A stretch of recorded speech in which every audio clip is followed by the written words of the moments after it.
5G पर साथ काम करेंगे भारत जापान। चीनी निर्भरता को कम करने की कोशिश। दोस्तों, भारत और जापान ने साइबर सिक्योरिटी समझौते के अहम मसौदे को अंतिम रूप दे दिया है। दोनों देशों के बीच अब critical information infrastructure, 5G, internet of things, artificial intelligence के क्षेत्र में सुरक्षा और आपसी सहयोग को बढ़ावा दिया जाएगा। 13वें भारत जापान संवाद सम्मेलन के तहत भारतीय विदेश मंत्री एस जयशंकर ने अपने समकक्ष मोटेगी तोशिमित्सु से मुलाकात की है। दरअसल विदेश मंत्री 2 दिन के जापान दौरे पर हैं, जहां पहले दिन 4 देशों के महत्वपूर्ण संगठन क्वाड के सदस्य देशों की मीटिंग में भारत, जापान, अमेरिका और ऑस्ट्रेलिया के विदेश मंत्रियों ने मंथन किया। दरअसल भारत और जापान ने हिंद प्रशांत क्षेत्र में अन्य क्षेत्रों में अपने संबंधों को और व्यापक बनाने का संकल्प लिया है। दोनों देशों के बीच संयुक्त राष्ट्र में सुधार, तीसरे देशों में साझा परियोजनाओं पर काम करने समेत कई अहम मसलों पर भी चर्चा हुई थी। जयशंकर और जापान के विदेश मंत्री तोशिमित्सु मोटेगी के बीच टोक्यो में ये बैठक हुई थी। इसके बाद ये घोषणा की गई कि जापान हिंद प्रशांत महासागर की पहल यानी इंडो पैसिफिक ओशन इनिशिएटिव के संपर्क स्तंभ में प्रमुख साझेदार बनने के लिए राजी हुआ है। दरअसल पूर्वी लद्दाख में भारत चीन के बीच सीमा पर गतिरोध गहराने के बाद चीन की 100 से ज्यादा मोबाइल ऐप पर भारत के प्रतिबंध लगाए जाने के बाद चीन से साइबर हमलों के खतरे को लेकर खास तौर पर चिंता बढ़ी है। वहीं इस बीच प्रधानमंत्री नरेंद्र मोदी की अध्यक्षता में हुई केंद्रीय मंत्रिमंडल की एक बैठक में जापान के साथ समझौते पर हस्ताक्षर को मंजूरी दी गई। विशेषज्ञों के मुताबिक भारत और जापान के बीच इस समझौते से कई क्षेत्रों में फायदा होगा। बैंकों के इंफ्रास्ट्रक्चर और पेमेंट सिस्टम को सुधारने में मदद मिलेगी। टेलीकम्युनिकेशन और इंटरनेट, न्यूक्लियर रिएक्टर और एनर्जी ट्रांसमिशन से जुड़े प्रोजेक्ट्स पर दोनों देश मिलकर साथ काम करेंगे।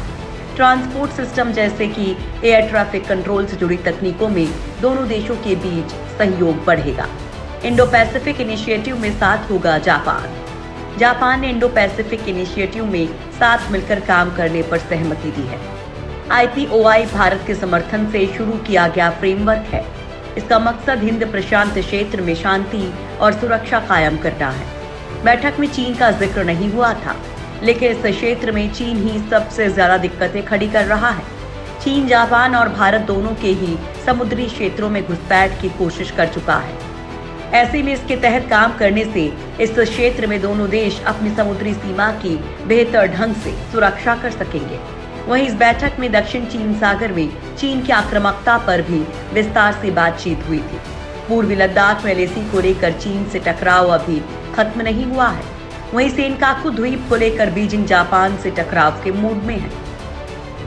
चीनी कंपनियों का वर्चस्व कम करने की कोशिश।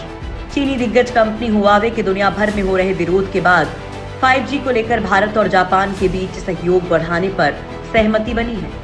अमेरिका समेत कई दिग्गज देशों ने चीनी कंपनी को अपने यहाँ बंद कर दिया है, जिसके बाद तकनीक के क्षेत्र में चीनी वर्चस्व डगमगाया है। इस बीच तकनीक की इस महाक्रांति में भारत एक महत्वपूर्ण भूमिका में आगे आया है। दरअसल कई देशों ने अपने यहाँ चीनी टेलीकम्युनिकेशन कंपनी हुआवे की तरफ से 5G सेवाएं शुरू करने से मना कर दिया था। ऐसे में भारत और जापान के बीच 5G तकनीक पर यह सहयोग काफी मायने रखता है। अमेरिका सुरक्षा कारणों को लेकर पहले ही इस चीनी कंपनी को प्रतिबंधित कर चुका है। वह अन्य देशों पर भी इस चीनी कंपनी को प्रतिबंधित करने का दबाव बना रहा है।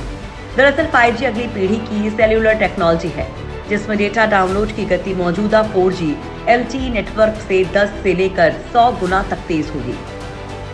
अमेरिकी विदेश मंत्री माइक पोम्पियो की माने तो चीन दुनिया की अखंडता के लिए खतरा है। उन्होंने कहा कि चीन अपनी विस्तारवादी नीति के चलते पड़ोसी मुल्कों की संप्रभुता के लिए खतरा बन गया है। भारतीय विदेश मंत्रालय की माने तो डिजिटल टेक्नोलॉजी की बढ़ती भूमिका को मान्यता देते हुए दोनों मंत्रियों ने मजबूत साइबर प्रणाली की जरूरत का जिक्र किया और इस मामले में साइबर सुरक्षा समझौते के मसौदे को अंतिम रूप देने का स्वागत किया है। मंत्रालय ने कहा कि समझौता महत्वपूर्ण सूचना ढांचा में क्षमता निर्माण, अनुसंधान और विकास, सुरक्षा, 5G, internet of things, AI सहित अन्य में सहयोग को बढ़ावा देता है। अभी पिछले महीने विदेश मंत्री जयशंकर ने कहा था कि भारत और जापान दोनों देश श्रीलंका, बांग्लादेश और म्यांमार जैसे तीसरे देशों में साथ काम करने पर विचार कर रहे हैं, जो रणनीतिक हितों पर उनके बढ़ते मेल को दर्शाता है। दोनों देशों के बीच रक्षा और सुरक्षा, विनिर्माण, और सूचना एवं संचार प्रौद्योगिकी जैसे क्षेत्रों में सहयोग तेजी से बढ़ रहा है। यानी भारत और जापान अब उन देशों से करीबी बढ़ाने की कोशिश में है जो चीन के कर्ज और निवेश के जाल में फंसे हैं।